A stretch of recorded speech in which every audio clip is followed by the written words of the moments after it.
സന്ദർശിക്കാനുള്ള ഭാഗ്യം കിട്ടിയത്.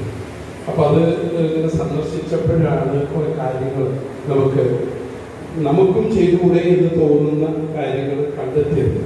അപ്പോൾ തായ്ലൻഡിൽ പോയപ്പോഴാണ് എനിക്ക് അവിടുത്തെ ഓവർ ബ്രിഡ്ജിൻ്റെ താഴെയുള്ള പ്രദേശം, എല്ലാ ഓവർ ബ്രിഡ്ജിൻ്റെ താഴെയുള്ള പ്രദേശം, അവിടെ വിവിധ തരത്തിലുള്ള സ്പോർട്സ്, ഇൻഡോർ ഗെയിംസ് കളിക്കാനുള്ള ഇടങ്ങളാക്കി മറ്റുള്ളവർക്ക് അത് കാണാവുന്ന വിധത്തിൽ, അതായത് ഫൈബർ ഫ്രെയിമിൽ നമുക്ക് അതിനുള്ളിൽ നടക്കുന്ന കാര്യം മറ്റുള്ളവർക്ക് കാണാം. എല്ലാവരും പറഞ്ഞ് ഞാൻ കളിച്ചിരുന്ന പ്ലേ ഗ്രൗണ്ടിൽ ഇപ്പോൾ എൻ്റെ പിള്ളേർക്ക് ആക്സസ് ഇല്ല. പക്ഷെ അവര് ലോക്ക് ചെയ്യാൻ കാരണം അവിടെ ഒരു ഇഷ്യൂ ഉണ്ടായി. കാരണം എന്ന് വെച്ചാൽ അവിടെ സാമൂഹ്യ വികസനം വന്നു, അവർ കയറി സ്കൂളിന്റെ സാധനങ്ങളൊക്കെ കട്ടിട്ട് പോയി നശിപ്പിക്കലൊക്കെ വന്ന് കാരണം അത് ആ സമയത്ത്.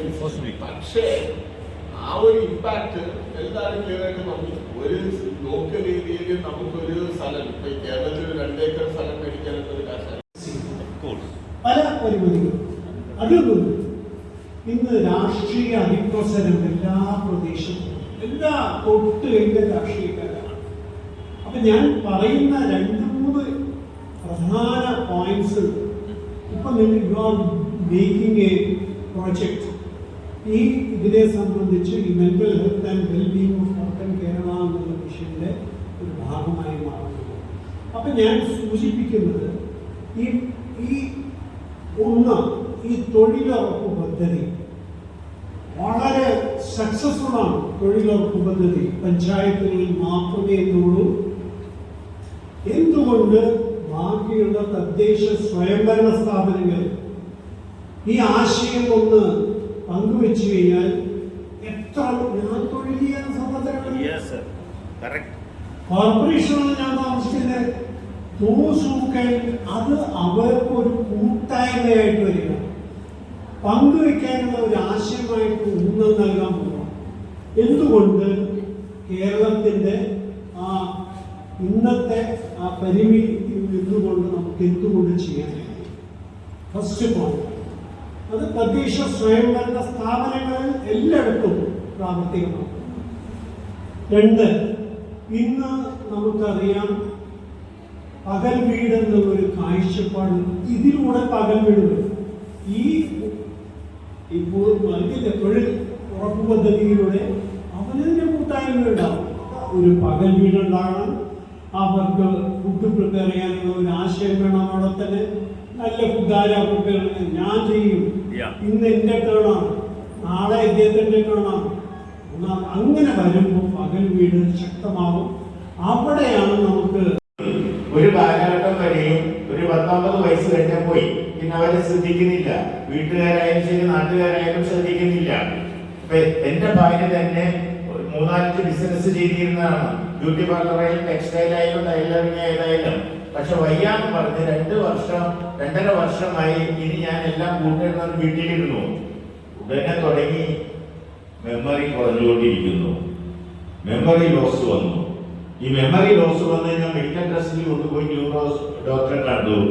സത്യം പറഞ്ഞ അവിടെ ചെന്ന് ഞാൻ പുട്ടപ്പരത്തിൽ കണ്ട അതേ രീതിയിലാണ് അവിടെ സൈക്കാട്രിക്സ് ഡോക്ടേഴ്സ് 2-3 പേര് ഇരിക്കുന്നുണ്ട്. ന്യൂറോയിലും ഫിസിഷ്യനും കാണുന്ന ഡോക്ടറേക്കാൾ പേഷ്യന്റിനേക്കാൾ കൂടുതൽ സൈക്കാട്രിസ്റ്റിന്റെ അടുത്താണ്. മനോരോഗമാണ് ഇപ്പൊ നല്ലൊരു പ്രശ്നങ്ങളും. കാരണം നമ്മൾ എങ്ങനെ നിലനിൽക്കണമെന്നുണ്ടെങ്കിൽ, എങ്ങനെ ജീവിക്കണമെന്നുണ്ടെങ്കിൽ സംഗതി നമ്മൾ കുപ്പായോ ഡ്രസ് ഇട്ട് നടന്നത് മാത്രമായില്ല. നമ്മൾ ഭാവിയെ പറ്റി ഓരോ വ്യക്തികളും ചിന്തിക്കുമ്പോൾ നമ്മൾക്ക് ഉണ്ടാവുന്ന വിഷമങ്ങൾ അതെങ്ങനെ തരണം ചെയ്യാന്നുള്ളത് മക്കളെ ആശ്രയിച്ചിട്ട് കാര്യമില്ല. ഇന്നലെ ഞാൻ രാത്രി ഒരു ചെറിയ വീഡിയോ കണ്ടു. എന്താ, ഒരു അമ്മ ചെറുപ്പം 30-35 വയസ്സായിരുന്നു, ഒരു കൊച്ച്, അത് അവരൊരു മോനായിരുന്നിട്ട് മൊബൈൽ നോക്കിക്കൊണ്ടിരിക്കുക. 4 വയസ്സോ 3 വയസ്സോ ഉണ്ടാവുള്ളൂ, മൊബൈൽ നോക്കിക്കൊണ്ടിരിക്കുക. ഈ അമ്മ അടുത്ത് വന്നിരുന്നിട്ട് വേഗം തന്നെ തൊട്ടടുത്തിരുന്ന് നല്ല ബുക്ക് എടുത്തിട്ട് അങ്ങ് വായിക്കാൻ തുടങ്ങി. ഉടനെ തന്നെ അച്ഛൻ വന്ന് അപ്പുറത്തെ സൈഡിൽ നിന്ന് ബുക്ക് എടുത്ത് വായിക്കാൻ തുടങ്ങി. ഈ കൊച്ചി 2 പേര് അമ്മയും അച്ഛനെയും ഇടയ്ക്കിടയ്ക്ക് ഇങ്ങനെ നോക്കിയിട്ട് ഞാൻ മാത്രം മൊബൈൽ ഇരിക്കുന്നു, അച്ഛനും അമ്മയും ബുക്ക് വായിക്കുന്നു. ഇപ്പം വേഗം മൊബൈൽ എടുത്ത് കടന്നു കഴിഞ്ഞിട്ട് അവരും എടുത്തൊരു ബുക്ക് എടുത്ത് നോക്കാൻ തുടങ്ങി. അപ്പൊ ആ ചിന്താഗതി ആയിരിക്കണം നമ്മളെ പാരന്റ്സ് നടത്തിക്കൊണ്ട് വരുന്നത്. കാരണം നമ്മൾ തന്നെയാണ് മൊബൈൽ ഉപയോഗിച്ചുകൊണ്ടിരിക്കുന്നത്. നമ്മുടെ ജീവിതത്തിൽ മക്കള് പാരന്റ്സിനെ കണ്ട് തന്നെയാണ് അവരൊരു 10 വയസ്സ് വരെ പാരന്റ്സിനെ കണ്ട് തന്നെയാണ് വളരുന്നത്. ബാക്കി പറഞ്ഞു കൊടുക്കുന്ന സമൂഹം അവർ തലച്ചോറി കയറില്ല. എന്താണോ നമ്മുടെ പാരന്റ്സ് എന്താണ്. അപ്പൊ അതുകൊണ്ട് നമ്മൾ മെക്കാനിക്കൽ എഞ്ചിനീയറാണ്. ഒരു രാഷ്ട്രം നന്നാവണമെന്നുണ്ടെങ്കിൽ അതിന്റെ ചിന്താഗതി മുന്നേ കാണണം. അവിടെ എല്ലാം പുരോഗമനം ഉണ്ടായിരിക്കുന്നത് 20 വർഷം കഴിഞ്ഞാൽ നമ്മുടെ നാട് എന്തായിരിക്കും കരുതിയിട്ടാണ് ഇപ്പോൾ ചെയ്യുന്നത്.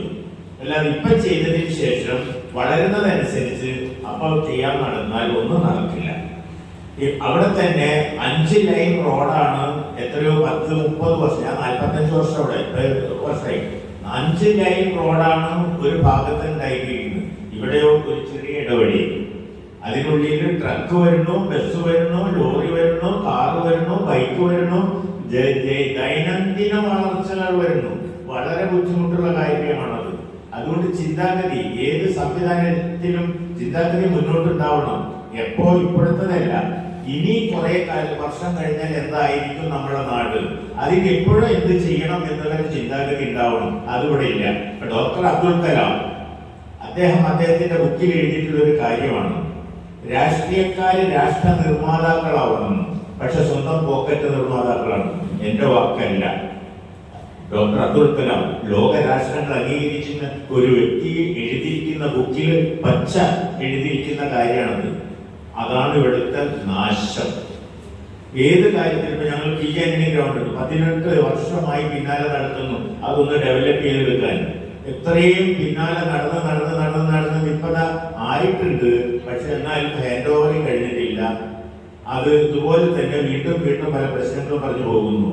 എന്നാൽ തന്നെയും നമ്മുടെ കേരളത്തെ പറ്റി നമ്മൾ നോക്കുകയാണെന്നുണ്ടെങ്കിൽ ഇന്ത്യയിലെ മറ്റ് സ്റ്റേറ്റിനേക്കാൾ ഫാർ ബെറ്റർ ആണ് ഇപ്പോഴും. കാരണം ഞാൻ പുട്ടപ്പരത്തിൽ സത്യസായി ബാബയുടെ അടുത്ത് സേവ ചെയ്യാൻ വേണ്ടി ഒരാഴ്ച പോയിരുന്നു. അപ്പോൾ ഓരോ സ്കൂളുകളിലും അവിടെ ഞങ്ങൾ ഉണ്ടാക്കുന്ന ഭക്ഷണങ്ങൾ കൊണ്ടുപോയി സെർവ് ചെയ്യുന്നതിൽ ഒരു കമ്മിറ്റി മെമ്പറായിട്ട് എന്നെ അവിടെ തിരഞ്ഞെടുത്തു. ഞാൻ പോകുമായിരുന്നു, ട്രക്കിൽ ഫുഡും കൊണ്ടുപോയിട്ട് അവിടെ ചെയ്യുന്നു. സത്യം പറഞ്ഞാൽ ഇപ്പോഴും ആ സീൻ എന്റെ മനസ്സിലുണ്ട്. സ്കൂളിലെ പിള്ളേരുടെ കാഴ്ച ഉഗണ്ട സോമാലിയയിലെ പിള്ളേരെ പോലെയാണ്.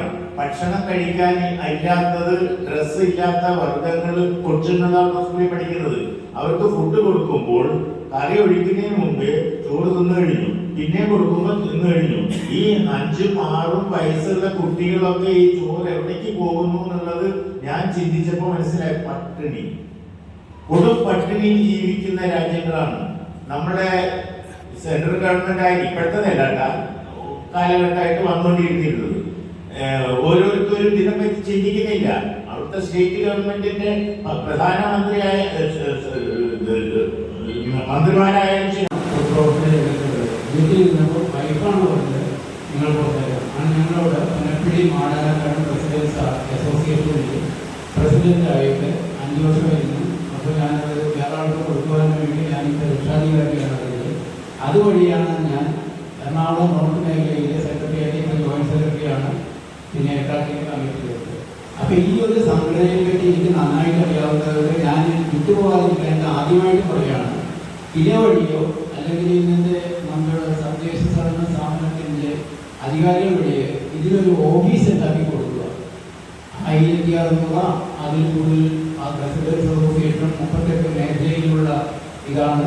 പണ്ടൊരു ഇതായിരുന്നു, അതിന് വളരെയധികം വാടകയായതുകൊണ്ടാണ് നിർത്തിപ്പോയത്. അപ്പൊ നമ്മുടെ ഏറ്റവും ഗ്രാസ് റൂട്ടായിട്ടുള്ളതാണ് റെസിഡൻസ് അസോസിയേഷനാണ്.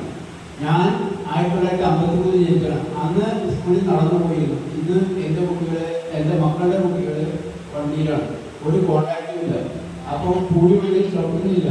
അപ്പൊ അങ്ങനെയുള്ള പല മാറ്റങ്ങളും ഈ കാലഘട്ടത്തിലുണ്ട്. ഞാൻ ജനിച്ച സ്ഥലത്ത് തന്നെയാണ് ഇപ്പോഴും താമസിക്കുന്നത്, പച്ചാളത്താണ് താമസിക്കുന്നത്. അപ്പൊ കുട്ടികളുടെ ഭാഗത്തേക്ക് പറയുകയാണെങ്കിൽ കുട്ടികളെ ആദ്യം വളർത്തുന്ന അമ്മയുടെ അച്ഛൻ്റെ, അമ്മയും അച്ഛനുമാണ് കുട്ടികളെ സംരക്ഷിക്കേണ്ടത്. നല്ല സ്വഭാവം, വിദ്യാഭ്യാസം സെക്കൻഡറിയാണ്, നല്ല സ്വഭാവത്തിലുള്ള. ഞാനൊക്കെ ഞാനിപ്പോൾ അത് പറയുകയല്ല, ഓപ്പണായിട്ട് പറയാം. ഈ 73 വയസ്സിനാണ് നാമം ചെയ്താൽ എനിക്ക് ഭക്ഷണം കൂടുതലായി. ഇന്ന് ആരും, ഞങ്ങൾ 3 പേരാണ്. ഒരാൾ എഞ്ചിനീയർ, ഒരാൾ ഡോക്ടർ, ഒരാൾ സ്റ്റാറ്റിസ്റ്റിക്സ് ഡിപ്പാർട്ട്മെന്റിലെ ഒരു ഉദ്യോഗസ്ഥനായിട്ട്. അപ്പോൾ ഇന്ന് അച്ഛനും അമ്മയും ഇല്ല.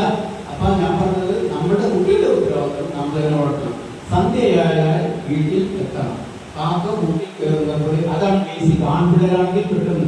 പണ്ട് ആൺപിള്ളേർ മാത്രമേ, ഇത് പെൺപിള്ളേരാണ് ഏറ്റവും കൂടുതൽ. എന്നാൽ ഞാൻ ജീവിതത്തിൽ ഞങ്ങളുടെ ഇഷ്ടംപോലെ വാടകയ്ക്ക് കൊടുക്കുന്ന സ്ഥലങ്ങളുണ്ട്. അവിടെ കൂടി ബൈക്കിൽ ഓരോരുത്തരും വന്നിട്ട് കയറി പുറകിൽ നിന്ന് പെണ്ണുങ്ങൾ പോവുകയാണ്.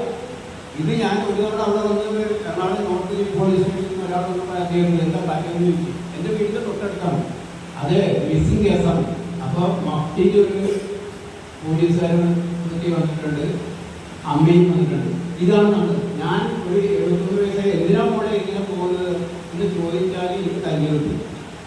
ഇത് സത്യമായിട്ട് പറയുന്ന മലയാളികളാണ്. പിന്നെ അതാണ് കുട്ടികളുടെ ഭാഗത്തൊക്കെ എനിക്ക് ചുരുക്കി പറയാനുള്ളത്. ഇനി മധ്യവയസ്കർ, അവിടെയാണ് ഏറ്റവും നമ്മുടെ രാജ്യത്തിന്റെ സമ്പത്ത് എന്ന് പറഞ്ഞത് യൗവനത്തിലുള്ള ആ 40 വയസ്സായവരെയുള്ള കാലഘട്ടമാണ്. അവിടെയാണ് വീടുണ്ടാക്കുന്നത്, കുടുംബം ഉണ്ടാക്കുന്നത്, അതായത് ഭാര്യയെ വിൽക്കുന്ന അല്ലെങ്കിൽ ഭർത്താവിനെ വിൽക്കുന്നത്, അങ്ങനെയുള്ള നമ്മുടെ അഭിവൃദ്ധിയുടെ കാലമാണ്. ആ കാലം മുഴുവൻ പാഴായി പോവുകയാണ് ഇപ്പോഴത്തെ സമൂഹത്തിൽ.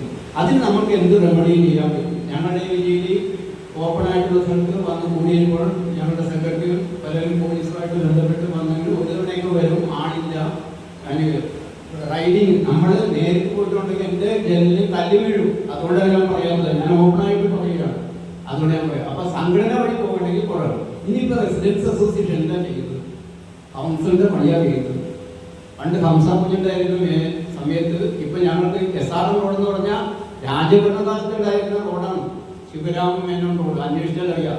അന്ന് വയസ്സായിരിക്കും വടികുത്തി പോകുമ്പോഴും അവിടെ നടക്കാനായിട്ട് നടക്കാതെയില്ല. ഒരു സൈഡിലെങ്കിലും വണ്ടി തന്നെ ഇടിച്ചിട്ടുണ്ട് ബൈക്ക് വന്നിട്ട്. അപ്പൊ ഇതൊക്കെ ആരാ ചെയ്യണമെന്ന് എല്ലാ റെസിഡൻസ് അസോസിയേഷനും അല്ല, ഭരണകർത്താക്കളാണ്. നമ്മൾ കമ്മിറ്റിക്ക് നമ്മളുടെ വാടക കൊടുക്കുന്നിടത്തിൽ വേണ്ടത്. ഇന്നിപ്പോ ദൗർലഭ്യം, വെള്ളം, അതുപോലെ തന്നെ നമ്മൾ അവരുടെ സ്വഭാവ രൂപീകരണത്തിന് വേണ്ട സബ്ജക്റ്റ് കൂടി ഉൾപ്പെടുത്തിയാൽ ഏറ്റവും നന്നായിരിക്കും. അതിലൂടെ ഒരു പുതിയ തലമുറയെ നമുക്ക് വാർത്തെടുക്കാനും പറ്റും.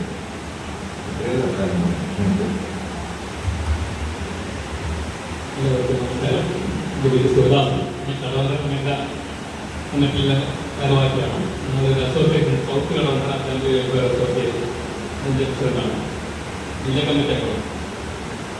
ഞങ്ങളുടെ അസോസിയേഷനിൽ പ്രധാനമായിട്ട് പറയാനുള്ളത് ഈ വയസ്സായവരുടെ ഒറ്റപ്പെട്ട ജീവികൾ. പലരും നേരത്തെ പറഞ്ഞതുപോലെ കുട്ടികളൊക്കെ പുറത്താണ്. ഇപ്പോൾ വയസ്സായവர்கள் മാത്രമേ റിട്ടയർഡ് ആളുകൾ ഒറ്റയ്ക്ക് താമസിക്കണം. അവരെ ക്ഷേമങ്ങൾ അന്വേഷിക്കാനാണ്. ഇതിനൊന്നും ആരുമില്ല. അതൊക്കെ പണി ചെയ്യുന്നല്ലാതെ പരിസരത്തുള്ളവർ പോലും അവരെ സന്ദർശിക്കാനോ അവരുടെ ക്ഷേമം അന്വേഷിക്കാനോ തയ്യാറാക്കില്ല. അപ്പോൾ ഈ വലിയ വളരെയാണെന്ന് ഞാൻ അവരെ പോകാറുണ്ട്. ഇതിൻ്റെ കാര്യങ്ങളൊക്കെ അന്വേഷിക്കാറുണ്ട്.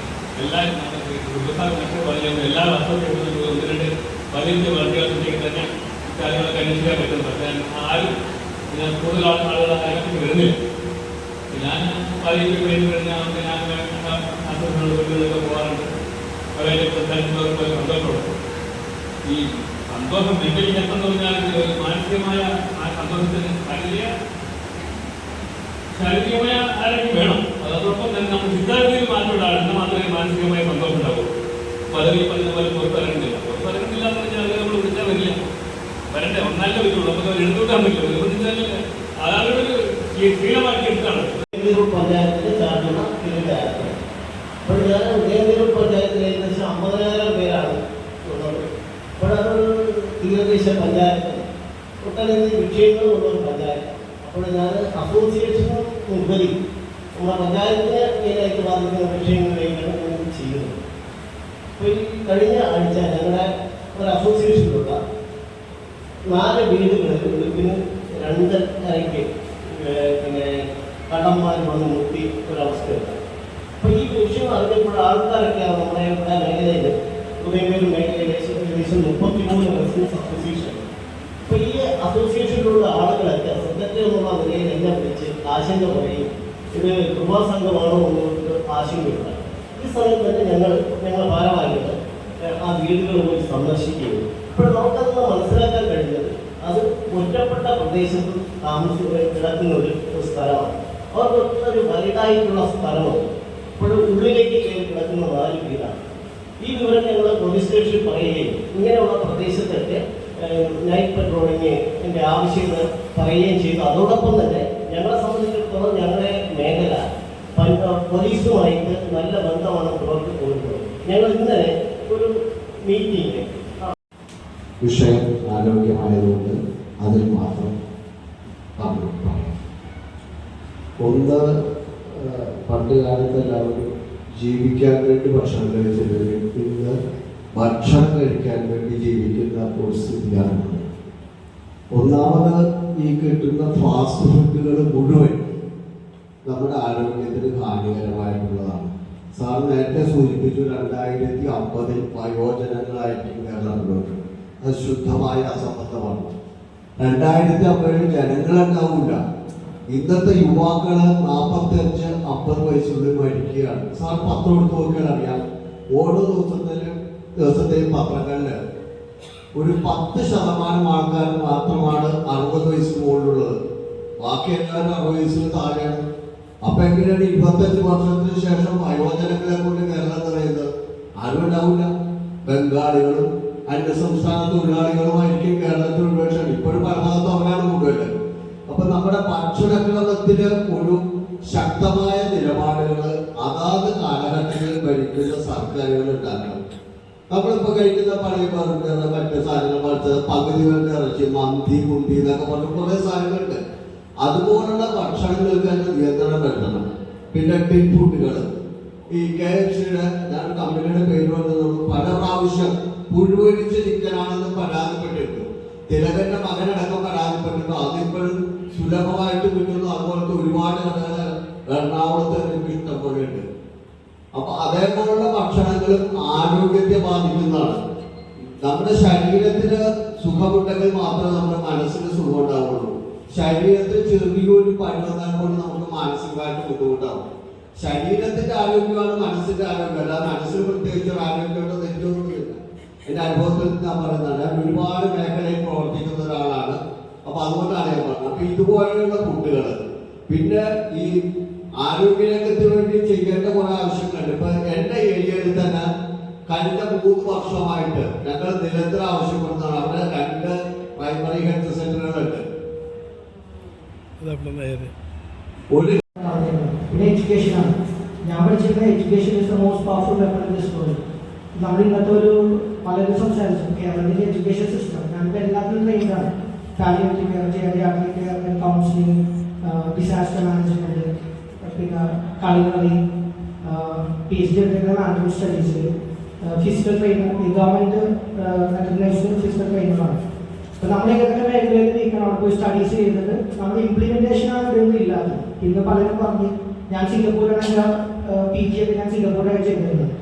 അപ്പോൾ നമുക്ക് അവിടുത്തെ സിസ്റ്റം, ആ സിസ്റ്റം നമ്മൾ ഇപ്പോൾ സാർ പറഞ്ഞേക്കും 1600 രൂപ. എനിക്ക് ചിന്തിക്കാൻ പറ്റില്ല. ഈ 1600 കൊണ്ടൊന്നും നമുക്ക് എന്താണ് ഒരു 4 ബിരിയാണി 2 പൈസ ഉണ്ട്. അത് നടക്കില്ല. ഒരു മാസമൊന്നും കഴിയില്ല. പിന്നെ ഒരു മനുഷ്യന് 4 ടൈപ്പ് ഹെൽത്താണ്. ഒന്ന് ഫിസിക്കൽ ഹെൽത്ത്. നമ്മളിപ്പോൾ ഫിസിക്കൽ ഹെൽത്ത് നോക്കിക്കഴിഞ്ഞാൽ ഞാൻ ഫോർട്ട് കൊച്ചിയിൽ എപ്പോഴും ബീച്ചിലൊക്കെ ഞാൻ പോകും. ബീച്ചിൽ പോയിക്കുന്ന 2 കാര്യങ്ങളാണ്. അപ്പോൾ നമുക്ക് എക്സസൈസ് ചെയ്യാനൊക്കെ ഒരു സാഹചര്യമുണ്ട്. പിന്നെ മാനസികം, ഞാൻ സൈക്കോളജി, സൈക്കോതെറാപ്പി, ക്രിമിനോളജി ഒക്കെ പഠിച്ചിട്ടുണ്ട്. ഇത് പഠിച്ചത് ഞാൻ ഒരിക്കലും കൗൺസിൽ ചെയ്യാനല്ല, എനിക്ക് എല്ലാത്തിനും ഹീൽ ചെയ്യാൻ വേണ്ടിയാണ്. ഞാൻ എപ്പോഴും ഹാപ്പിയാണ്. കാരണം ഞാൻ എൻ്റെ സ്റ്റാറ്റസ് നോക്കിയാൽ ഞാൻ നല്ല ഭക്ഷണം കഴിക്കും, നല്ല സൗഹൃദങ്ങൾ, നല്ല എൻവയൺമെന്റ് ഞാൻ തന്നെ ക്രിയേറ്റ് ചെയ്യണം. ഒരിക്കലും ഞാൻ ചീത്ത കൂട്ടുകാരി, ചീത്ത ഇത്, നമ്മൾ അവർ നെഗറ്റീവായ ആൾക്കാരെ ഓടിക്കാൻ നമുക്ക് ടെൻഷൻ വരും. അപ്പോൾ നമ്മൾ നല്ല പാട്ട് ജിമ്മിൽ പോയി കഴിഞ്ഞാൽ എനിക്ക് സ്വന്തം ജിമ്മുണ്ട്. അപ്പോൾ ജിമ്മിൽ പോയി കഴിഞ്ഞാൽ അവിടെ ഇരുന്ന് ഏറ്റവും വലുതെന്ന് നമുക്ക് ഏറ്റവും റെസിഡൻസ് അസോസിയേഷൻ ഇറങ്ങിയപ്പോൾ സേവനം ചെയ്യുമ്പോൾ നമുക്ക് കിട്ടുന്ന പ്ലസ് പോയിന്റ് നമ്മുടെ ദുഃഖങ്ങളല്ല മറ്റുള്ളവരുടെ ദുഃഖങ്ങളിലേക്ക് ഇറങ്ങി ചെല്ലുമ്പോൾ അതൊക്കെയാണ് ഇവിടെ കൂടിയിരിക്കുന്ന റെസിഡൻസ് അസോസിയേഷന്റെ പ്രതിനിധികളുടെ ഊർജം പകരുന്നതും അവരുടെ ആരോഗ്യവും മാനസികവും ഉല്ലാസവും അതൊക്കെ തന്നെയാണ്. മറ്റുള്ളവരുടെ ദുഃഖങ്ങളിലേക്ക് ഇറങ്ങി ചെല്ലുക, മറ്റുള്ളവർക്ക് വേണ്ടി സേവനം ചെയ്യുക, മറ്റുള്ളവർക്ക് വേണ്ടി നന്മ ചെയ്യുക, അതാണ്. എങ്കിലും ഞാൻ പ്രതിദാനം ചെയ്യുന്ന പാണ്ഡിക സ്നേഹ അസോസിയേഷന്റെ എന്റെ വീടിന്റെ തൊട്ടടുത്തിന് 112 നമ്പർ അംഗൻവാടിയുണ്ട്. ആ അംഗൻവാടിയിലെ വെൽഫെയർ കമ്മിറ്റി മെമ്പർ കൂടിയാണ്. ഞങ്ങൾ ശരിക്കും ഓരോ മാസവും ആശാ വർക്കർമാർ, കുടുംബശ്രീക്കാർ ഒപ്പം തന്നെ റെസിഡൻസ് അസോസിയേഷന്റെ ഭാരവാഹികൾ, അംഗൻവാടി ടീച്ചേഴ്സ് എല്ലാ മാസവും യോഗം ചെയ്യും. അതിന്റെ ഒരു പ്രത്യേകത എനിക്ക് ആശാ വർക്കർമാർ ഈ ഭവനങ്ങൾ വീട് കയറി ഇറങ്ങി അവിടുത്തെ ആരോഗ്യ പ്രശ്നങ്ങളിലും ഒപ്പം തന്നെ അംഗൻവാടി ടീച്ചർമാർക്ക് ശരിക്കും പറഞ്ഞിട്ടുണ്ടെങ്കിൽ അവിടുത്തെ മാനസിക അങ്ങനെയുള്ള എല്ലാ കാര്യങ്ങളും കളക്ട് ചെയ്തുകൊണ്ട് അവിടെ ഒരു അവലോകന യോഗം എല്ലാം. ഏറ്റവും പ്രധാന പ്രശ്നം സാമൂഹ്യ വിഷയങ്ങളിൽ നിന്നുള്ള വിഡ്രോയൽ ആൾക്കാർ മാറി നിൽക്കുകയാണ്, കുട്ടികളും യുവാക്കളും മുതിർന്നവരും. അതിന് കാരണം എനിക്ക് കണ്ടെത്താൻ കഴിഞ്ഞിട്ടുള്ള കാരണം സാമൂഹ്യ രംഗത്ത് ഉയർന്ന സ്ഥാനങ്ങൾ വഹിക്കുന്നവരുടെ മൂല്യച്യുതിയാണ്. അത് മതത്തിൻ്റെ കാര്യത്തിലായാലും രാഷ്ട്രീയത്തിൻ്റെ കാര്യത്തിലായാലും അതുപോലെ തന്നെ മറ്റ് സാമൂഹ്യ രംഗങ്ങളിൽ പ്രവർത്തിക്കുന്നവരുടെ കാര്യത്തിലായാലും അതിനുള്ള പ്രതിവിധിയായിട്ട് എനിക്ക് നിർദ്ദേശിക്കാനുള്ളത്, ഒന്ന്, ഗാന്ധിജിയുടെ ഗ്രാമസ്വരാജ് എന്ന ആശയം എന്താണെന്ന് ജനങ്ങളെ പഠിപ്പിക്കുക.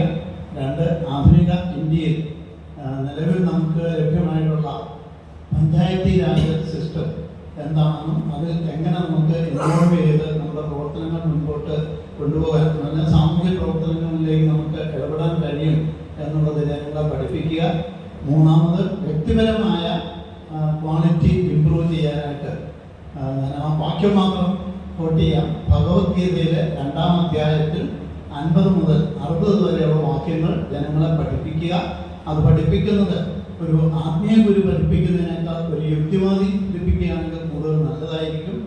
ഈ രീതിയിൽ നിന്നെപ്പോലെ നിന്റെ അയൽക്കാരനെ സ്നേഹിക്കാൻ പഠിക്കുകയും അല്ലെങ്കിൽ ലോകാസംസ്ഥ പറയുന്ന കാര്യങ്ങൾ സാറോട് പറഞ്ഞപ്പോൾ 2050 നമ്മുടെ കേരളം ഒരു വൃദ്ധജനങ്ങൾ കൂടുതലുള്ള ഒരു പ്രദേശമായി മാറും.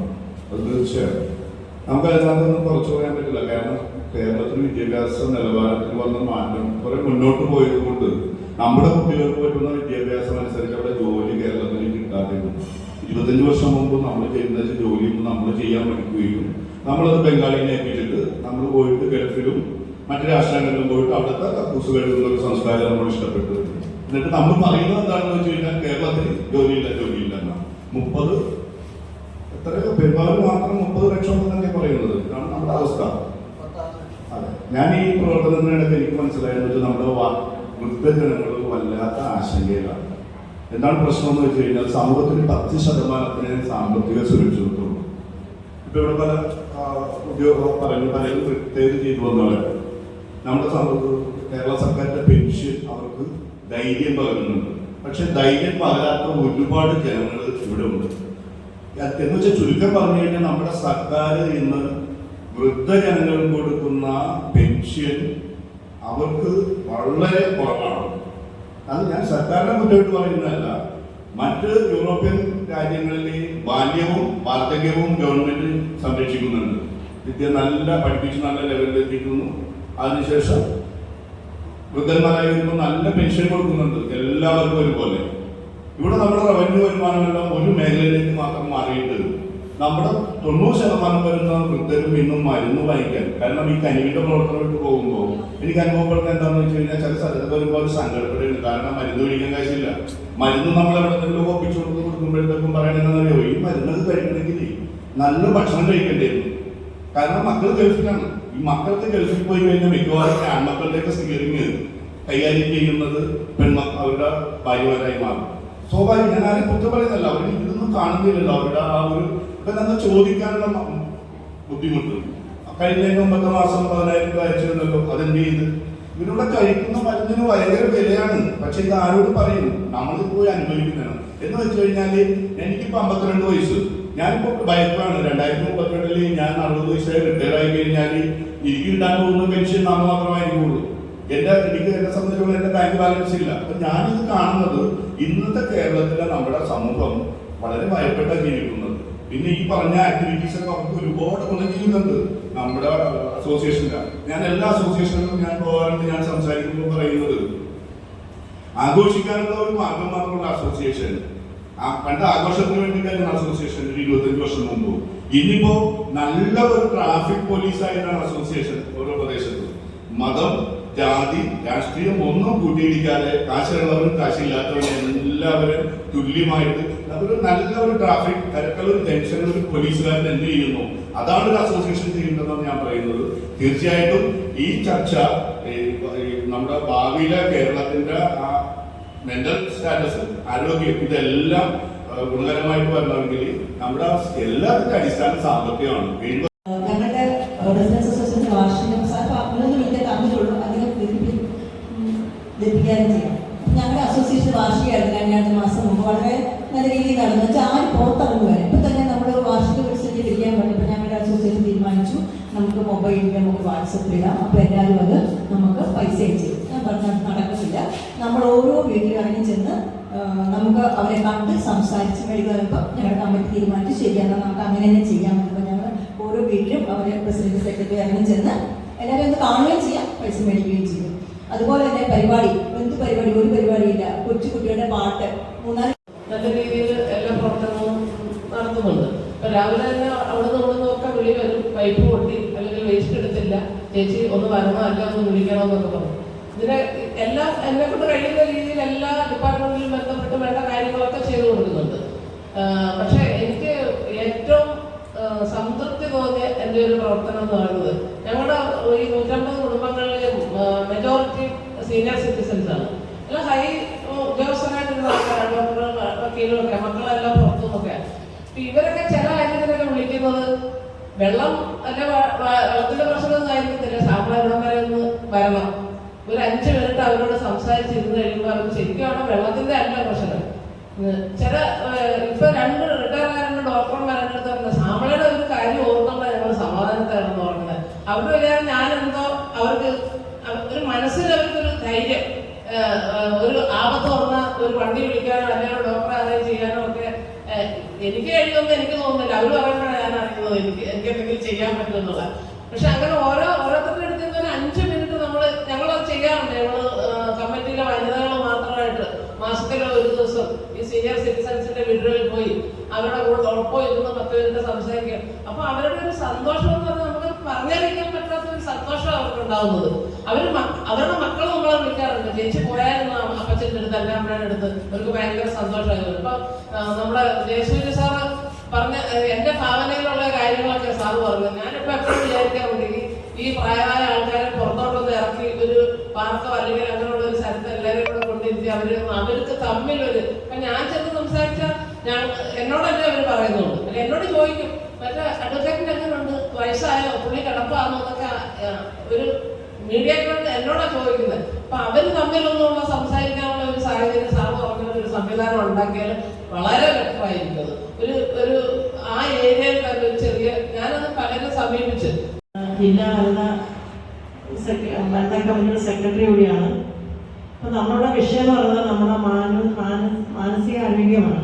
അപ്പൊ നമ്മളിങ്ങനെ പലപ്പോൾ തന്നെ നമ്മൾ ഇത്രയും വലിയ ഇതിനൊരു ചർച്ചയ്ക്ക് പലപ്പോഴും നമ്മുടെ മനസ്സിന് കൂടുതൽ സന്തോഷം തോന്നിയിട്ടുണ്ട്. അപ്പൊ നമ്മളിതോടെ നല്ല ആക്ടിവിറ്റീസ് തുടങ്ങിയാൽ നമ്മുടെ ഓരോ അസോസിയേഷനും നമുക്കറിയാം പല ആൾക്കാരും വീട്ടിൽ പുറത്തിറങ്ങാതെ ഇരിക്കുന്നുണ്ട്. അവർക്ക് അസുഖമാണ്, രോഗിയാണ്. ഞാൻ രോഗിയാണെന്ന ചിന്തയാണ് അവർക്ക്. അപ്പൊ അതിൽ നിന്നൊക്കെ അവരെ മാറ്റി ഇങ്ങനെയുള്ള ഓരോ പ്രവർത്തനങ്ങൾ അവരെ കൊണ്ടുവന്നാൽ കുറച്ചുകൂടി നമുക്ക് അവരുടെ ആരോഗ്യം മെച്ചപ്പെടുത്താൻ സാധിക്കും. നോക്കിയാൽ അവർക്കൊന്നും അസുഖം ഇല്ല. ചിലപ്പോൾ ഒരു BP ഗുളിക കഴിക്കുന്നതായിരിക്കും, അല്ലെങ്കിൽ കൊളസ്ട്രോളിനോ അല്ലെങ്കിൽ ചിലപ്പോൾ കാഴ്ചയ്ക്ക് എന്തെങ്കിലും കുറവായിരിക്കും.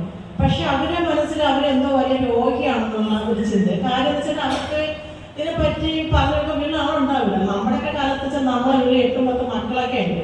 അപ്പൊ നമ്മൾ അച്ഛനും അമ്മയും മക്കളൊക്കെ നമ്മളിങ്ങനെ സംസാരവും കാര്യങ്ങളൊക്കെ ആകുമ്പോൾ നമുക്ക് കുറച്ച് സമയം നമുക്ക് അതങ്ങനെ സ്പെൻഡ് പോകും. ഇതങ്ങനെ ആരുമില്ല.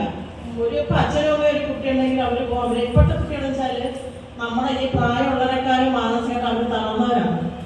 നമുക്കറിയാം. അപ്പൊ ഒരു പ്രവർത്തനമൊന്നുമില്ല, ഇതുപോലെ ഒരു കാര്യങ്ങളും അവർ ഇടപെടുന്നില്ല.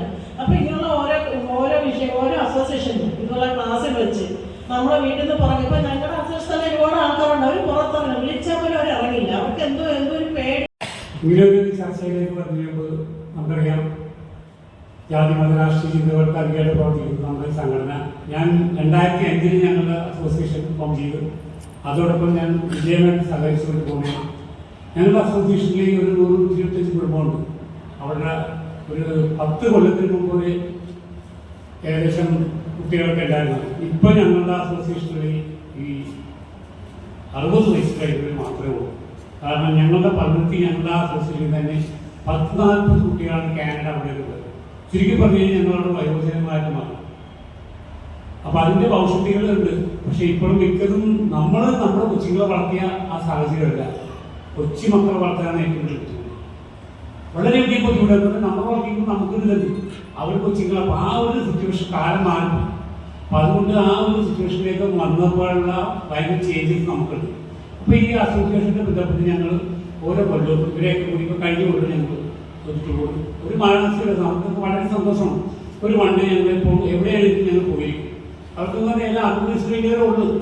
ചെറുപ്പക്കാരും ഈ ഫീൽഡിലേക്ക് കടന്നു വരുന്നില്ല. അത് വളരെ ബുദ്ധിമുട്ട് ഉണ്ടാക്കുന്നു. അപ്പം പണ്ടൊക്കെയുള്ള ആ സിറ്റുവേഷൻ അല്ല. അപ്പോൾ ഈ നമുക്ക് നമ്മുടെ ഈ അസോസിയേഷൻ്റെ പ്രവർത്തനം ഞങ്ങളുടെ താല്പര്യത്തോടുകൂടി ഞങ്ങൾ ഇപ്പോൾ തൊട്ടടുത്ത് തന്നെ ഞങ്ങൾ ലിങ്കിങ് ഹാൻഡ്സ്, അതായത് മയക്കുമരുന്നിനെതിരായിട്ട് ലിങ്കിങ് ഹാൻഡ്സ് കൊണ്ടൊരു സംഘടനകളുണ്ടായി. തീർച്ചയായിട്ടും ഈ പഴുത്തി ഭാഗത്ത് മയക്കുമരുന്നിൻ്റെ അഡീഷണലായിട്ടുള്ള വില്ലേജ് സ്കൂൾ കേന്ദ്രീകരിച്ചാണ് ഞങ്ങൾ ചെയ്യുന്നത്. അപ്പോൾ ഡോൺ ബോസ്കോയുമായിട്ട് സഹകരിച്ചുകൊണ്ട് ഞങ്ങൾ ചെയ്തുകൊണ്ടിരിക്കുകയാണ് എല്ലാ സ്കൂളുകളെയും കേന്ദ്രീകരിച്ചത്. അതിൻ്റെ പ്രവർത്തനം നല്ല രീതിയിൽ കൊണ്ടുപോകുന്നുണ്ട്. കാരണം അത്രയ്ക്ക് ആ കൂട്ടുകെട്ട് അവിടെ അതിക്രമിച്ചു വരികയാണ്. അപ്പോൾ അതോടുകൂടി തന്നെ പാലിയേറ്റിൻ്റെ ചെറിയ പ്രവർത്തനം ഓരോ വീടുകളും ഞങ്ങളുടെ വീടുകളെ സംബന്ധിച്ച് വ്യാപകത്തിന് ആവശ്യമുള്ളത് അതിൻ്റെ ചെറിയ ചെറിയ സഹായങ്ങൾ ഞങ്ങളുടെ അസോസിയേഷൻ്റെ ഭാരവാഹികളും മരുന്ന് വഴിയും കാശില്ലാത്തവരും ഇവരെയൊക്കെ ഞങ്ങൾ കണ്ടെത്തിക്കൊണ്ട് ഞങ്ങൾ ചെറിയ ചെറിയ പ്രവർത്തനമായിട്ട് കൊണ്ടുവരും. അപ്പോൾ അസോസിയേഷൻ്റെ പ്രവർത്തനം ഈ വീട്ടിൽ വന്നേ പിന്നെ നമുക്ക് ചെയ്യാൻ പറ്റുന്ന ചെറിയ ചെറിയ നന്മകൾ ചെയ്യാനുള്ളൊരു അവസരം ആയിട്ട് ഞാൻ കാണുന്നത്. നമ്മുടെ സമ്പത്തിൻ്റെയും സമയത്തിൻ്റെയും വില കൊടുത്തിട്ട് തന്നെ ഞങ്ങൾ ഈ കാര്യത്തിൽ മുന്നോട്ട് പോവുകയാണ്. 19-150 കുടുംബങ്ങൾ താമസിക്കുന്ന പ്രദേശമുണ്ട്. നേരത്തെ ഒരു കുടുംബത്തിൽ 5-8 മക്കളുള്ളതുകൊണ്ട് ഈ അച്ഛനമ്മമാരെ അതിലേതെങ്കിലും ഒരാൾ സംരക്ഷിക്കുന്ന രീതിയാണ് പൊതുവെ അവിടെ കണ്ടുവന്നിരിക്കുന്നത്. പക്ഷെ ഇപ്പോഴത്തെ സമൂഹം എന്ന് പറഞ്ഞാൽ ഒരു കുടുംബത്തിൽ 1-2 കുട്ടികളുള്ളൂ. ഇപ്പൊ ഞാൻ ഈ അടുത്ത കാലത്ത് ചിന്തിക്കാൻ തുടങ്ങിയൊരു കാര്യമാണ്, പ്രായമായി കഴിഞ്ഞാൽ എന്ത് ചെയ്യും? കാരണം നമ്മൾ പൊന്നുപോലെ വർദ്ധിക്കുന്ന കുട്ടികളെ ബുദ്ധിമുട്ടിക്കാൻ നമുക്ക് പറ്റില്ല. കാരണം നമ്മൾ നേരത്തെ പോലെ താഴെ വെച്ച മുമ്പായിരിക്കും തലയിലൊക്കെ പേരിക്കുന്ന രീതിയിൽ നമ്മൾ വളർത്തിയ കുഞ്ഞുങ്ങളാണ്. അവരെ ഉപദ്രവിക്കാൻ നമുക്ക് പറ്റില്ല. നമ്മളൊരു കാലത്ത് അവരെ ശപിക്കുകയില്ല. പക്ഷെ നമ്മളെ സംബന്ധിച്ചോളം ഇതിങ്ങനെ ആലോചിച്ചപ്പോൾ എനിക്ക് മനസ്സിലാക്കാൻ കഴിയുന്നത് ഒരു 60-65 വയസ്സ് കഴിഞ്ഞാൽ നമ്മുടെ ജീവിതം ബോണസാണ്. അതിനപ്പുറത്തേക്ക് ചിന്തിക്കേണ്ട കാര്യമില്ല. മറ്റുള്ളവരെ ഉപദ്രവിക്കുക ആ രീതിയിലുള്ള ഒരുപാട് ആൾക്കാരുണ്ട്. മറ്റുള്ളവരെ ഉപദ്രവിക്കാതെ ജീവിക്കുന്ന രീതി വന്നു കഴിഞ്ഞാൽ യാതൊരു പ്രശ്നമില്ല. പക്ഷെ അതിന് ആരോഗ്യം നിലനിർത്തും. ആരോഗ്യം ഉണ്ടെങ്കിൽ മുഖ്യമായ കാര്യങ്ങൾ മുന്നോട്ട് പോകാൻ പറ്റുള്ളൂ. അപ്പൊ അതുമായിട്ട് ബന്ധപ്പെട്ടുകൊണ്ട് ഏത് രീതിയിൽ അപ്പൊ അവരെ സംബന്ധിച്ചോളം ഒരു വീട്ടിലെ ഒരു സ്ത്രീ മുകളിൽ നിന്നും താഴെ വരും. താഴെ നടുവെടുക്കാൻ വയ്യ, തീരെ പാവത്തുന്നതാണ്. എന്ന് പറ്റുന്ന അയൽപക്കത്തുള്ള ആളുകളാണ് അത്യാവശ്യം ഭക്ഷണം കൊണ്ട് കൊടുക്കുന്നത്. അവരൊരു മകനുണ്ട്. ഈ മകൻ എന്ന് പറഞ്ഞു കഴിഞ്ഞാല് മറ്റേ ഇതിന് ഡ്രഗിന് അഡിക്റ്റായി പോയി. അങ്ങനെ ആണെങ്കിൽ തന്നെയും ഇവരുടെ മറ്റു കാര്യങ്ങളൊക്കെ എടുക്കുന്ന ആ പയ്യനാണ്. ആ പയ്യൻ വന്നിട്ട് കടലാസൊക്കെ തൂക്കും വാരി ആ കായലിന് കൊണ്ടുപോയി കളഞ്ഞ അങ്ങനെ അയൽപക്കത്തുള്ള ആൾക്കാര് അരിയും സാധനം കൊണ്ടുതരാൻ വേവിച്ച് അങ്ങനെ കൊടുക്കുകയും ചെയ്യും. അപ്പൊ അങ്ങനെ ചില കുടുംബങ്ങൾ അങ്ങനെയുണ്ട്. യഥാർത്ഥത്തിൽ വാസ്തവത്തിൽ ഈ ഗ്രാമം പട്ടണാവുന്നതിന്റെ ഭാഗമായിട്ട് വരുന്ന അവശിഷ്ടങ്ങളാണ് ഇതെല്ലാം. അപ്പൊ ഇത് ഏത് രീതിയിൽ ഇതിപ്പോ എല്ലാവർക്കും ഇപ്പൊ ഈ ഏറ്റവും വലിയ കുടുംബങ്ങളിൽ സംഭവിക്കേണ്ട കാര്യങ്ങളാണ്. മക്കളെ നോക്കണമെന്നില്ല. ആ മക്കളെ ശപിക്കാത്ത മാതാപിതാക്കളാണ് അവരുള്ളത്. അപ്പൊ ആ രീതി ജീവിച്ചു വന്ന രീതിയിൽ പറഞ്ഞാൽ ഏത് രീതിയിൽ ഈ പ്രായമായി വരുന്ന ആളുകളെ സംരക്ഷിക്കാൻ പറ്റും. ഇപ്പൊ ഈ വേറൊരു കാര്യമുണ്ട്. മക്കള് സ്നേഹത്തോടെ അച്ഛനമ്മക്ക് ഒരു അസുഖം വന്നു കഴിഞ്ഞാൽ ആദ്യം കൊണ്ടുപോയി കൊടുത്ത ഹൈ ഹോസ്പിറ്റലിലേക്കാണ്. വാസ്തവത്തിൽ ഞാൻ പറഞ്ഞിട്ട് സംബന്ധിച്ച് പറയാം, ജനറൽ ഹോസ്പിറ്റലിൽ കൊണ്ടുപോകാമെന്ന് പ്രത്യേകം പറഞ്ഞിട്ടുണ്ട്. കാരണം ഹൈ ഹോസ്പിറ്റലിൽ കൊണ്ടുപോയി കഴിഞ്ഞാൽ അവിടെ കിട്ടാവുന്ന പണം മുഴുക്കെ പിടിച്ചു വാങ്ങി അവസാനം ദൈവം കൈവിട്ടുന്ന ഒരു വാക്യം പറഞ്ഞത് വിടുന്ന രീതിയാണ്. സർക്കാർ ആശുപത്രിയിൽ കൊണ്ടുപോയി കഴിഞ്ഞാൽ ഇവിടെ കിടത്തിട്ട് അങ്ങനെ ഇങ്ങനത്തെ കേസ് കിട്ടും. യാതൊരു പ്രയോജനവുമില്ല. ഇതിന്റെ അവസാനമായി വന്നിരിക്കുകയാണ്. വീട്ടിൽ കൊണ്ടുപോയിക്കോന്ന് പറഞ്ഞ് ഒരു വർഷം വെറുതെ 2-3 ദിവസം കഴിഞ്ഞാൽ അവരത് മരണപ്പെടുന്ന രീതിയാണ്. ഇതാണ് പൊതുവെ കാണുന്ന കാര്യങ്ങൾ. ഇപ്പൊ സുപ്രീം കോടതിയിൽ ഒരു സംവിധാനം കൊണ്ടുവന്ന് അറിയാവുന്നതായിട്ടുണ്ട്. അങ്ങനെയാണെങ്കിൽ ഒരു ദയാവധം എന്നുള്ള രീതിയിൽ ഞാനത് എന്റെ വ്യക്തിപരമായ അഭിപ്രായം എന്ന് പറയാത്ത ഒരു ദയാവധം എന്നുള്ളത് ഇത്തരം ആളുകളെ ആ രീതിയിൽ ഒരു കൊണ്ടുവരുന്ന സംവിധാനമാണെങ്കിൽ ഏറ്റവും ബെസ്റ്റ് ആയിരിക്കും മാത്രമേ എനിക്ക് കുറിച്ച് പറയാം. കുറച്ച് ഫാമിലീസ് ഉണ്ട്. അപ്പോൾ ഞങ്ങൾ അവരെ ഇടയ്ക്കിടയ്ക്ക് നിന്നൊക്കെ അന്വേഷിക്കും അവരുടെ കാര്യങ്ങൾ. അപ്പൊ അതിന് അവരുടെ എന്തെങ്കിലും ഒരു നല്ലൊരു മാനസികമായിട്ടുള്ള ആരോഗ്യത്തിന് എന്തെങ്കിലും പ്രവർത്തനങ്ങൾ നടത്തണമെന്ന് ആഗ്രഹമുണ്ട്. അപ്പൊ അതൊരു പ്രധാനപ്പെട്ട ഒരു കാര്യമാണ്. അപ്പൊ അതിനു വേണ്ടി എന്തെങ്കിലും ചെയ്യണമെന്ന് ഞാൻ അഭ്യർത്ഥിക്കുന്നു. ഒരു ക്ലാസ് ഉണ്ട്, ഞങ്ങളുടെ മതപരമായിട്ട് ക്ലാസ് ഇല്ല. അതുകൊണ്ട് ഇപ്പോൾ ഡേവേഴ്സാണ് അധികം നടക്കുന്നത്. 5ഉം 6ഉം ഒക്കെയാണ് ഇപ്പോൾ ഡേവേഴ്സ് നടക്കുന്നത്. കാരണം അവർക്ക് ഒരു ക്ലാസ് കൊടുക്കാത്തത് കൊണ്ടാകാം ഇങ്ങനെ സംഭവിക്കുന്നതെന്ന് എൻ്റെ ഇതിനകത്ത് തോന്നിയതാണ്. എങ്കിൽ ആ ഒരു ക്ലാസ്സിൽ നിങ്ങൾ ഉൾപ്പെടുത്തണം. പിന്നെ ഈ MDM എന്നൊക്കെ പറഞ്ഞാൽ പിള്ളേർ കഴിക്കുന്നില്ലേ, അത് ഞാൻ 2 പ്രാവശ്യം 2 പെൺകുട്ടികളിലും ആൺകുട്ടികളിലും ഞാൻ പിടിച്ച ഒരു വ്യക്തിയാണ്. അതായത് രാത്രി തന്നെ എൻ്റെ ഭർത്താവിനായിട്ട് ഞാൻ പോകുമ്പോൾ കണ്ടതാണ്. അങ്ങനെ ഞാൻ കൗൺസിലറെ അറിയിക്കുകയും അത് ഇല്ലാതാക്കുകയും ചെയ്തു. പിന്നെ ഇതേപോലെ തന്നെ ക്ലാസ്സിലും വീടുകളിലും ഇതേപോലെ പിള്ളേർക്ക് ഒരു ക്ലാസ്, അതായത് സ്കൂളിൽ വിട്ടു വരുമ്പോൾ അവരുടെ പേര് നമ്മൾ പരിശോധിക്കണം. കാരണം കൗൺസിലിംഗ് പഠിച്ചപ്പോൾ തോന്നി മനസ്സിനാണ് നമുക്ക് വേണ്ടത്. അപ്പം മനസ്സിനാണ് യഥാർത്ഥത്തിൽ ഇപ്പൊ കോവിഡിന് ശേഷം നമുക്ക് ട്രീറ്റ്മെന്റ് ചേച്ചി പറഞ്ഞുകൊണ്ട് തോന്നുന്നു. അപ്പൊ നമുക്ക് പനി വന്നാല് എന്തെങ്കിലും അസുഖം വന്നാൽ ഡോക്ടറെ കാണാൻ യാതൊരു വഴിയും നമുക്കില്ല. പക്ഷെ മനസ്സിന് അസുഖം വന്നു കഴിയുമ്പോൾ നമുക്കത് പുറത്ത് പറയാനും ട്രീറ്റ്മെന്റ് പോകാനും എല്ലാം ഈ സമൂഹത്തിൽ തന്നെ അബ്സോർബ് ചെയ്യാൻ ബുദ്ധിമുട്ടാണ്. അപ്പൊ കൂടുതൽ വീടുകളിലും ഇപ്പം വയോജനങ്ങളാണ് ഒറ്റയ്ക്കുള്ളത്. അച്ഛനമ്മമാരൊക്കെ ചിലപ്പോൾ മറ്റ് സംസ്ഥാനങ്ങളിലോ കോളേജിലൊക്കെ ജോലി ചെയ്യുന്നുണ്ടാവും, പേരക്കുട്ടികൾ ഇവിടെ ഉണ്ടാവും. അപ്പൊ കുട്ടികളെ സംബന്ധിച്ചിടത്തോളം യോഗ ക്ലാസ്സിൽ ഞാൻ ശ്രദ്ധിച്ചത് എനിക്ക് 3-4 കൊല്ലം മുമ്പ് കിട്ടുന്ന സ്റ്റുഡൻസിനെ പോലെയല്ല ഇപ്പോഴുള്ള കുട്ടികൾ. ഇപ്പൊ യോഗ പഠിക്കാൻ വരുന്ന കുട്ടികൾക്ക് അവര് ഇരിക്കാനും പഠിക്കാനും ടീച്ചറെ നമുക്ക് അടുത്താഴ്ച സൂര്യ നമസ്കാരം പഠിക്കണം എന്നൊക്കെ ഇങ്ങോട്ട് പറയുന്ന രീതിയിലുള്ള കുട്ടികളാണ് വരുന്നത്. ആദ്യമൊക്കെ അങ്ങനെയല്ലായിരുന്നു, ഭയങ്കര ഹൈപ്പർ ആക്റ്റീവ് ആയിട്ടുള്ള കുട്ടികളായിരുന്നു. ഇപ്പൊ കുട്ടികൾക്ക് തന്നെത്താനെ ഫുഡിലൊക്കെ മാറ്റം വരുത്തണം, ദിനചര്യകളിലൊക്കെ മാറ്റം വരുത്തണം, വീട്ടിലും ധാരാളം പ്രശ്നങ്ങളുള്ള കുട്ടികളാണ്. അപ്പൊ 2-3 കുട്ടികൾ ചേർന്ന് സംസാരിക്കുമ്പോൾ ഞാൻ അവരെ വഴക്ക് പറയുമ്പോൾ എനിക്ക് വളരെ വിഷമം തോന്നും. പിന്നെ അവരെ വിളിച്ച് സംസാരിക്കുമ്പോഴാണ് ജയശ്രീ ഡോക്ടർ പറഞ്ഞ മാതിരി വീട്ടിലെന്തെങ്കിലും പ്രശ്നങ്ങൾ കൊണ്ടാണ് കുട്ടികൾ അങ്ങനെ ആവുന്നത്. പാരന്റ്സ് ചിലപ്പോൾ ഡൈവോഴ്സ് ആയിരിക്കും, എന്തെങ്കിലും പ്രശ്നങ്ങൾ അവർക്ക് സാമ്പത്തിക പ്രശ്നങ്ങളുള്ളതായിട്ട് എനിക്ക് തോന്നിയിട്ടില്ല. അപ്പൊ കുട്ടികൾക്ക് ഏറ്റവും കൂടുതലായിട്ട് വേണ്ടത് ഫിസിക്കലായിട്ടുള്ള എക്സർസൈസുകളാണ്. അപ്പൊ ശരീരം തളർന്നു കഴിയുമ്പോൾ അവർക്ക് മനസ്സിന് തളർച്ച ഉണ്ടാവും, രാത്രി നല്ല ഉറക്കം വരികയും ചെയ്യും. ഇപ്പൊ കുട്ടികൾക്ക് ഉറങ്ങുന്നതിന് സമയമില്ല, എണീക്കുന്നതിന് സമയമില്ല. ഫുഡ് സിസ്റ്റം ആയാലും പണ്ട് നമ്മുടെ ത്രിദോഷങ്ങളനുസരിച്ചുള്ള ഫുഡായിരുന്നു കഴിച്ചുകൊണ്ടിരുന്നത്. ഇപ്പൊ നോക്കിക്കഴിഞ്ഞു കഴിഞ്ഞാൽ എല്ലാ നേച്ചറായിട്ടുള്ള കുട്ടികൾക്കും ഒരേ തരത്തിലുള്ള ഫുഡാണ് കഴിക്കുന്നത്. ഋതുചര്യകൾ മാറുന്നതിനനുസരിച്ച് നമ്മൾ ഫുഡിൽ മാറ്റം വരുത്തുന്നില്ല. തണുപ്പ് കാലത്ത് എന്ത് ഭക്ഷണം കഴിക്കണം, വാദം ഓടിക്കുമ്പോൾ എന്ത് ഭക്ഷണം കഴിക്കണം, അതൊക്കെ പണ്ടത്തെ ആളുകൾക്ക് അറിയാമായിരുന്നു. തൊടികളിലൊക്കെ ഉണ്ടായിരുന്ന ഔഷധ സസ്യങ്ങളൊക്കെ ഉപയോഗിച്ചായിരുന്നു ചെറിയ ചെറിയ പനികളും മറ്റും നമ്മൾ നിയന്ത്രിച്ച് നിർത്തിയിരുന്നത്. ഇപ്പൊ എല്ലാ കാര്യത്തിലും ആന്റിബയോട്ടിക് ആണ് കഴിക്കുന്നത്. അപ്പൊ അതിന്റെ ദോഷങ്ങളും ഒക്കെ ഉണ്ട്. അപ്പൊ ഞാൻ പറഞ്ഞു വരുന്നത് കുട്ടികളിലാണ് നമ്മുടെ എല്ലാ സംസ്കാരവും ഇനിയിപ്പോ നമുക്ക് അഡോപ്റ്റ് ചെയ്യാൻ പറ്റുള്ളൂ. അപ്പൊ അവർക്ക് എന്ത് ഫുഡ് കഴിക്കണം, എങ്ങനെ കഴിക്കണം, ദിനചര്യകൾ എങ്ങനെയായിരിക്കണം, മറ്റുള്ളവരുടെ ബിഹേവിയർ എങ്ങനെയായിരിക്കണം, അതൊക്കെ ക്യാപ്സൂൾ രൂപത്തിൽ നമുക്ക് കൊടുക്കാൻ പറ്റില്ല. പക്ഷെ ടീച്ചർ യൂണിവേഴ്സിറ്റിയിലെ ഡിപ്പാർട്ട്മെന്റാണ് മാം ക്ലാസ് ഒക്കെ എടുക്കുന്നുണ്ട്. ഇതിപ്പോൾ ഞങ്ങളെല്ലാവരും ഒരു സ്ഥലത്ത് 12:30 കൂടുന്നുണ്ട്. അപ്പോൾ ആ സമയം കൊടുത്തേക്ക് പോകുന്നത് നമ്മുടെ കുഞ്ഞുങ്ങളെ എങ്ങനെ വളർത്തണം എന്നുള്ളത് നമ്മുടെ അമ്മമാരാണ്. നമ്മുടെ വീട്ടിലെ പ്രശ്നങ്ങൾ ഇപ്പം ഞാൻ 3 വർഷമായിട്ട് വിദ്യാധിരാജ സ്കൂളിലെ കൗൺസിലിങ്ങിൽ പോകുന്നുണ്ട്. അപ്പോൾ ഫാമിലി പ്രോബ്ലം എന്ന് പറഞ്ഞാൽ ഭയങ്കര പ്രോബ്ലമാണ്. കുഞ്ഞുങ്ങൾ അതുകൊണ്ട് വളരെ വളരെ വിഷമിക്കുന്നവരാണ്. പിന്നെ ഈ കൗൺസിലിംഗ് എന്ന് പറയുമ്പം ഈ പാരൻസിനാർക്കും വലിയ താല്പര്യമില്ല. കാരണം അവരുടെ വീട്ടിലെ എല്ലാ കാര്യങ്ങളും കുട്ടികൾ തുറന്നു പറയും. അപ്പോൾ അങ്ങനെ വീട്ടിൽ പാരൻസ് അറിയാതെ തന്നെ കുഞ്ഞുങ്ങൾ ഒരുപാട് പേര് നമ്മുടെ അടുത്ത് വരുന്നുണ്ട്. അവരെ നമ്മൾ വേണ്ടുന്ന രീതിയിൽ മറ്റാരും അറിയാത്ത രീതിയിൽ നല്ല കാര്യങ്ങൾ പറഞ്ഞു കൊടുത്ത് വ്യത്യാസം വരുന്നുണ്ട്. അപ്പോൾ അങ്ങനെയൊക്കെയുള്ള കാര്യങ്ങൾ നമ്മൾ ചെറുപ്പം മുതൽ ചെയ്യുകയാണെങ്കിൽ നമുക്ക് വളരെ നല്ലൊരു ജനതയാണ്. മെൻ്റൽ ഹെൽത്ത് എന്ന് പറയുന്നത് നമ്മൾ വിചാരിക്കുന്നത് പോലെയല്ല, വളരെ വളരെ നമ്മൾ മനസ്സ് സന്തോഷിക്കേണ്ട ഒരു കാര്യമാണ്. അപ്പം മനസ്സിന് എന്തെങ്കിലും അസുഖം വന്നാൽ ആ ബുക്കിലുള്ള കാര്യങ്ങൾ